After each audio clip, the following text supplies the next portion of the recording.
Like Keith Porter told us in the interview that I did with him a couple months ago, he absolutely thinks that this could be her MVP season in just her second year. It goes without saying that Caitlin Clark had a rookie season for the ages, and based on what we've seen this offseason with the Fever loading up in free agency and Caitlin loading up on gym time and muscle milk, this is going to be a breakout year for Caitlin and the Fever. And now that the dust has settled and the draft is over, and we're less than a month from tip-off, the predictions are rolling in, and shocker, they're all over the place. Will the Fever win it all? Will Caitlin be MVP? These are the two questions that matter, because Caitlin and the Fever are the most watched player and team in the league, period. There are many who want them to succeed and shut up the haters.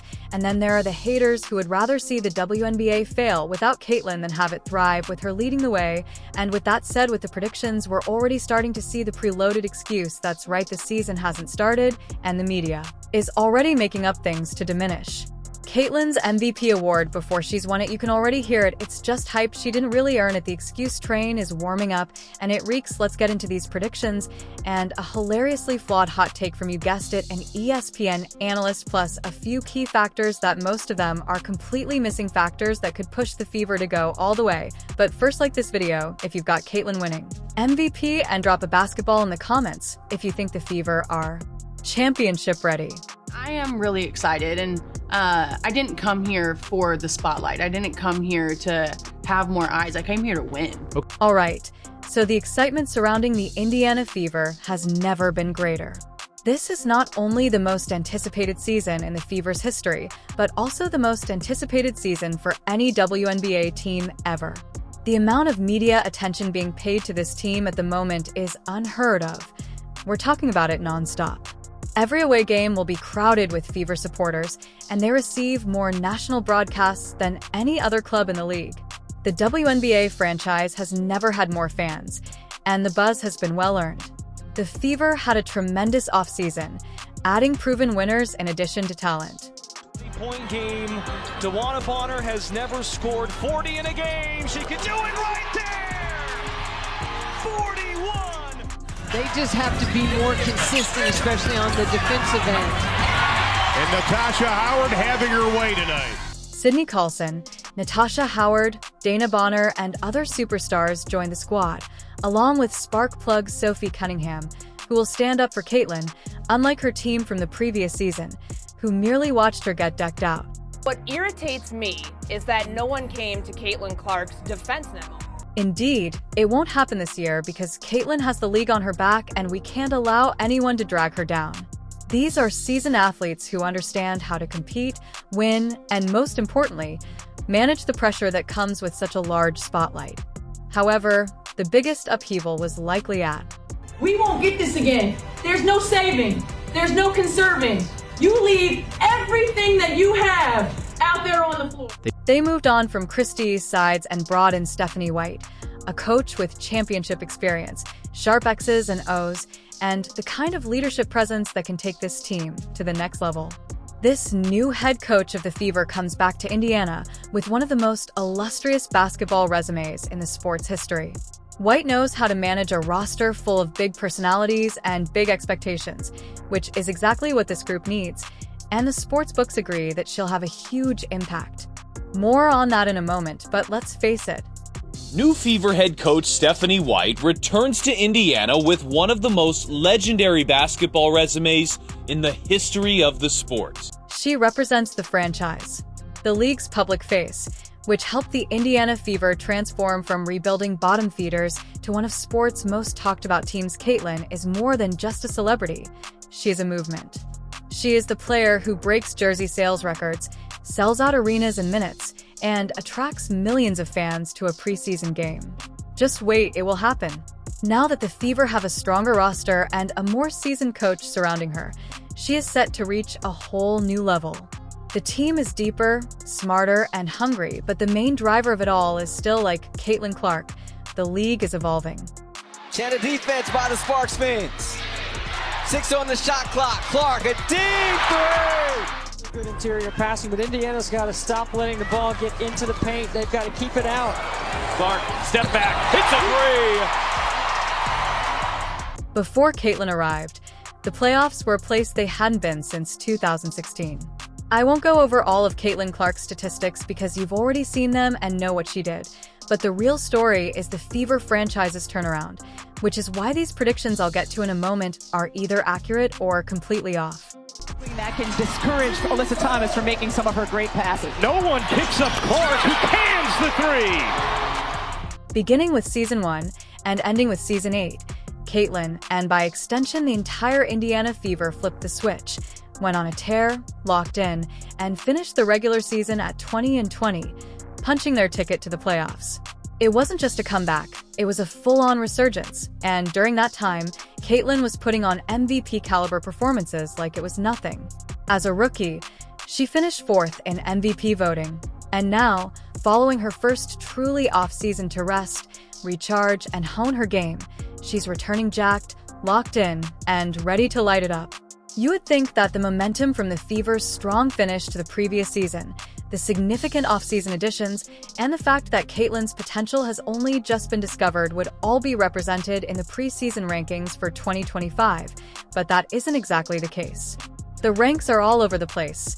Some are reasonable, while others are just being extremely cautious. First, let's make predictions for the Fever's championship. Indiana is ranked right in the middle of the pack in 6th place, barely a playoff team, no top 3 spot, no real threat, just average, but what really makes this stand out is who they put ahead of them.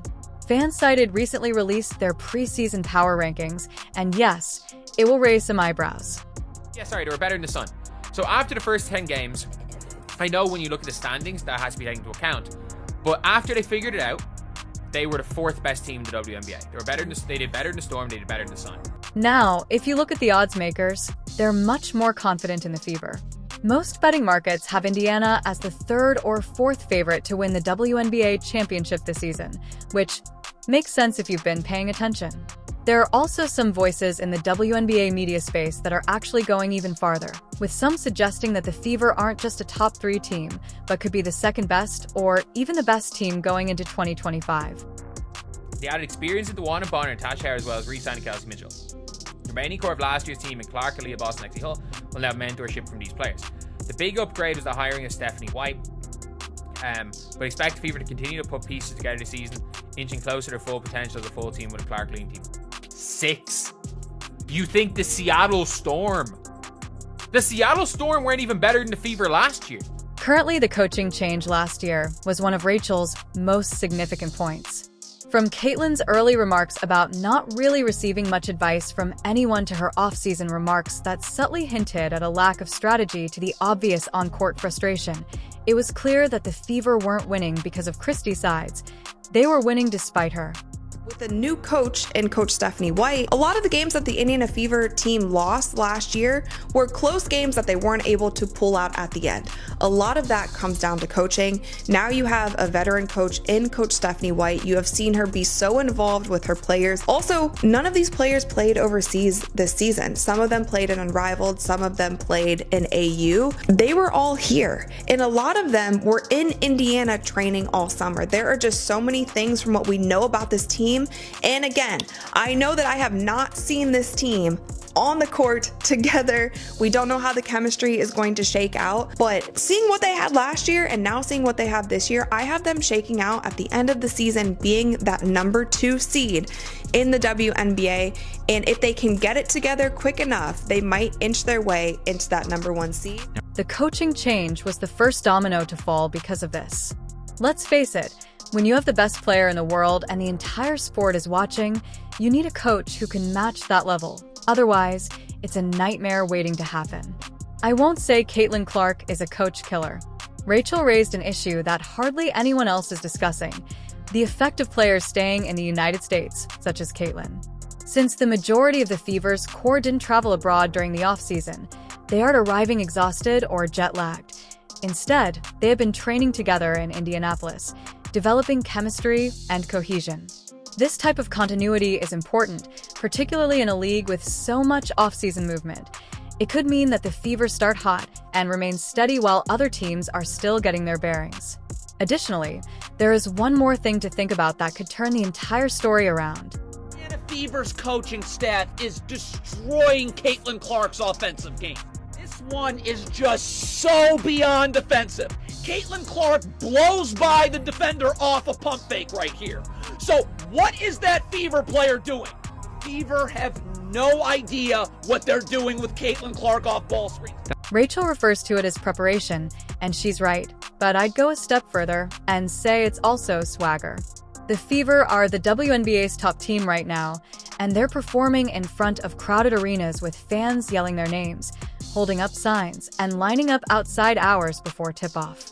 That kind of attention doesn't just foster chemistry, it also fosters pride, confidence, and yes, swagger, because they know who they are and what they bring. And that type of setting definitely gets you ready for the big stage because, let's face it, every team will give it their all when they play the Fever.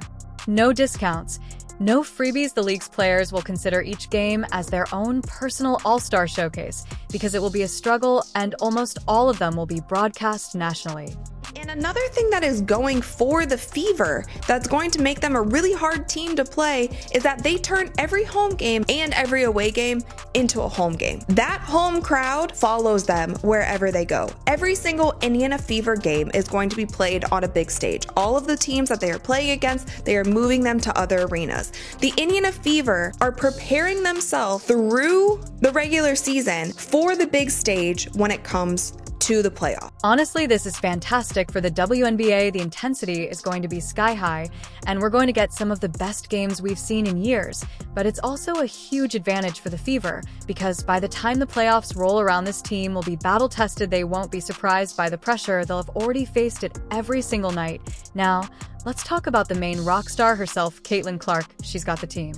She's got the rest, and judging by the off-season footage, she's got the pipes too, stronger, sharper, and more prepared than ever. All signs point to her picking up right where she left off, only now with more weapons around her and a full off-season to level up. And here's what's interesting so far, both the public and the markets are actually more bullish on Caitlin Clark winning MVP than the Fever winning the championship. FanDuel currently has her as the favorite, edging out even A'ja Wilson, who's coming off a dominant 2024 season. Most odds makers have Caitlin at least second, and that's with just one season under her belt. And Rachel, just like she's high on the Fever's potential, she's just as bullish on Caitlin. She sees the vision, the momentum, the talent, the exposure, all of it is lining up.